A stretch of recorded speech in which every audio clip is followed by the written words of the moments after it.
నమస్తే. ఇది వచ్చేసరికి విజయవాడ బ్రాంచ్ అండి. ఈరోజు ఏంటంటే మనం నీడిల్ ఎలా చేంజ్ చేసుకోవాలో ఒక్కసారి ఈ వీడియోలో చూద్దాము.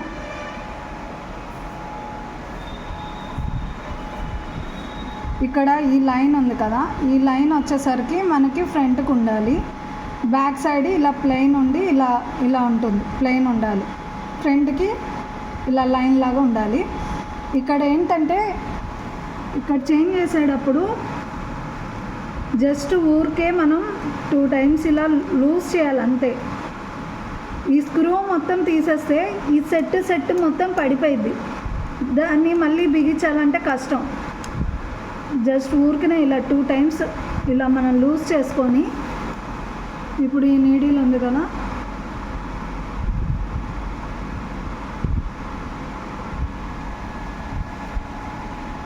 నీడిల్ ఉంది కదా,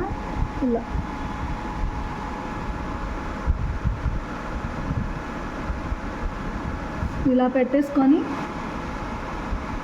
ఇందాక 2 times లూజ్ చేసాం కదా, ఈ 2 times ఇలా టైట్ చేసేయడమే. ఇలా లేదు, ఈ స్క్రూ మొత్తం తిప్పేశారు అనుకోండి, ఈ సెట్ మొత్తం కిందకు పడిపోయి ఇలా ఉంటుంది. అప్పుడు మళ్ళీ అదంతా అర్థం కాక టెక్నీషియన్ రావాలి, ఇదంతా చాలా ప్రాసెస్ ఉంటుంది. దాని బదులు జస్ట్ ఇలా ఊరికనే ఇలా తిప్పామంటే ఇలా తిప్పాము అంతే.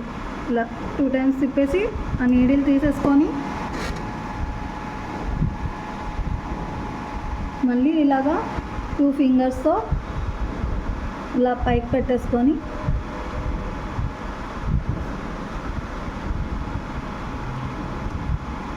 ఇలా 2 times ఇలా అంతే.